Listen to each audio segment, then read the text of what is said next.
Kita akan langsung mulai hari ini perbincangannya dengan redaktur pelaksana kanal News Liputan6.com Andri Haryanto untuk ngobrolin soal kasus Aziz Syamsuddin. Selamat pagi, Mas Andri.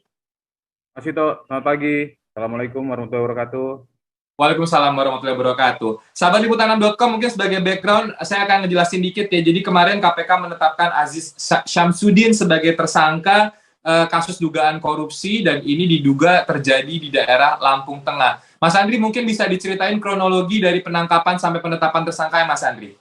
Ya, Mas Vito, pertama kita apresiasi langkah KPK untuk menetapkan tersangka terhadap Aziz Syamsuddin. Sebenarnya ini yang dinanti sama masyarakat. Apakah bagaimana nih nasib Aziz Syamsuddin? Karena kan sudah beberapa kali nama anggota Dewan ini ya, wakil DPR ini disebut dalam beberapa perkara korupsi. Nah, penetapan ini terkait dengan kasus dugaan korupsi. Kita masih pakai dugaan korupsi dana alokasi khusus di Lampung Tengah pada tahun 2007. Saat itu Aziz diminta untuk kasus ini sebenarnya sedang tangani oleh KPK dan Aziz terseret di dalam pusaran kasus tersebut. Nah, bagaimana setelah itu juga setelah mengetahui adanya bahwa dia disenggol ya oleh KPK, dalam hal ini dia menghubungi penyidik KPK untuk bisa mengawal kasusnya tersebut, Bang Ito. Nah, setelah KPK menyelidiki dan ada kaitannya dengan penyidik KPK yang sekarang sedang diadili di sidang dan memiliki bukti yang cukup, dua bukti yang cukup, kemudian KPK menetapkan tersangka pada Aziz Syamsuddin ini. Nah, sebenarnya Bang Ito, ini sudah lama bergulir apakah Aziz tersangka atau tidak, apakah KPK berani atau tidak menetapkan tersangka. Karena dari beberapa rumor, dari beberapa sumber-sumber yang didapatkan oleh reporter kami di Liputan 6 ini, terdapat beberapa catatan misalkan Aziz sudah tersangka, namun KPK nampaknya enggan untuk belum menemukan waktu untuk penetapan itu. Sementara kemarin Jumat itu seharusnya Aziz dihadapkan di penyidik untuk diperiksa, namun Aziz tidak kunjung juga hadir. Akhirnya malamnya KPK menyebut paksa, artinya menangkap. Bahasa awamnya menangkap Aziz di kediamannya. Tentunya pas penangkapan pun juga dilakukan prokes dan dilakukan swab negatif. Akhirnya Aziz dibawa ke KPK, dihadirkan di situ, lalu diekspos malam itu juga oleh ketua besoknya oleh ketua KPK Firly, dan ditetapkan tersangka gitu. Sebenarnya Bang Ito, baik, Ketua KPK langsung ya, Firly Bahuri, yang mengumumkan Aziz sebagai tersangka dugaan kasus korupsi, yang juga adalah orang yang dulu mengumumkan Firly sebagai ketua KPK. Iya, betul Bang Ito. Ironi, saudara-saudara. Sama-sama mengesahkan ya, tapi beda konteksnya ya. Misalkan Aziz sebagai ketua panitia dalam pemilihan itu ya, pemilihan ketua KPK, ya.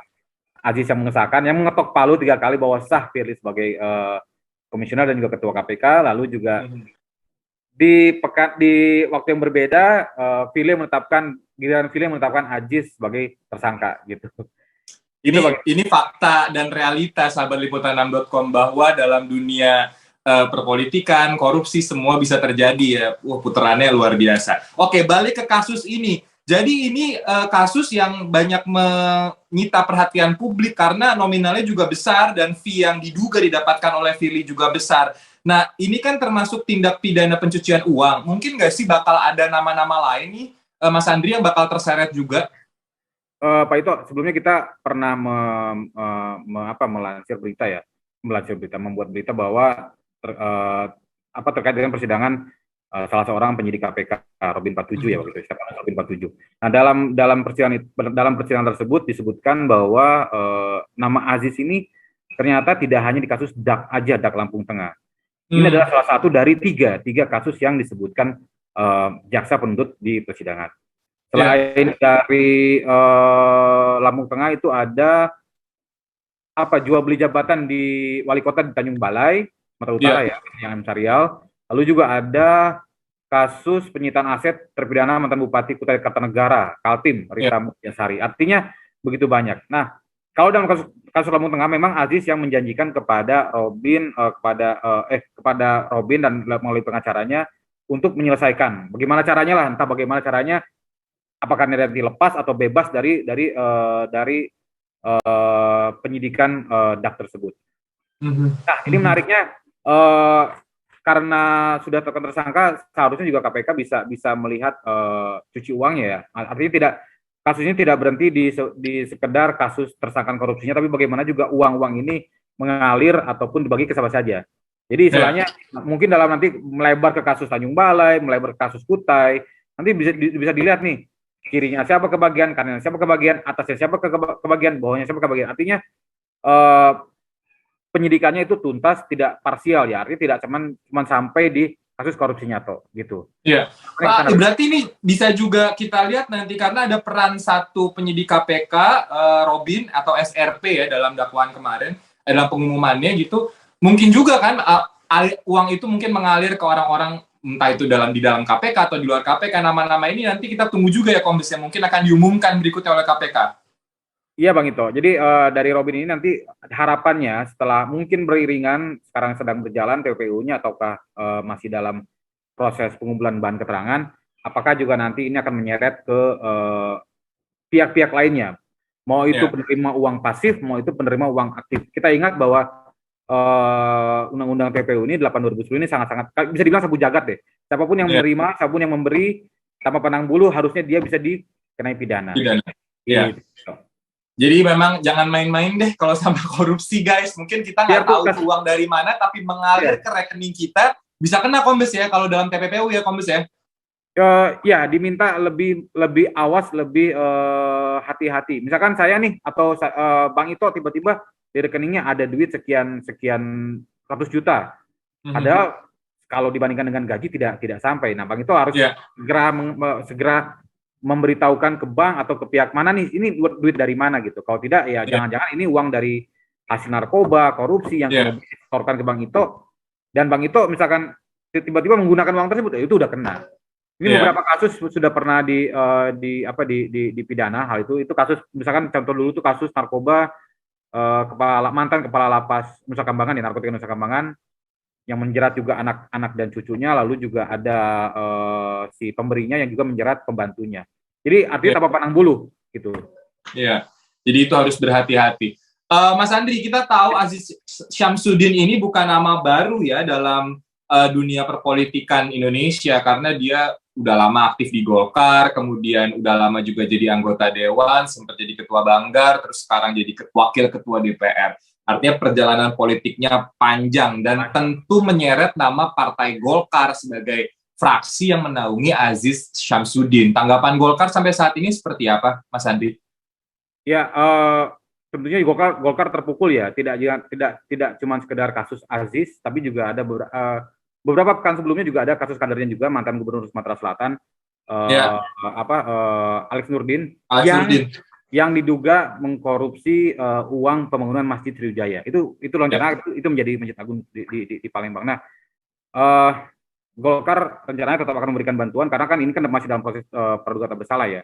Jadi kita lihat langkah ke depan seperti apa. Yang pasti Golkar harus juga cermat atau berhati-hati ya dengan kasus ini. Kalau tidak, ya itulah nanti akan menyeret juga nama partai dia yang sudah besar ini. Itu Bang Ito. Oke. Kombes terakhir, mungkin kalau kita melihat beberapa kasus yang menyeret nama politikus, pejabat, ini kan ada hubungannya yang berhubungan dengan korupsi ya. Itu ada hubungannya dengan fee proyek, izin proyek. Ini kan modus-modus kayak gini selalu ada. Dari kacamata liputan6.com sendiri, apakah memang modus-modus korupsi seperti ini memang udah banyak dilakukan dan kemudian jadi tanda kutip tren di pejabat di Indonesia atau seperti apa sih Kombes sebetulnya?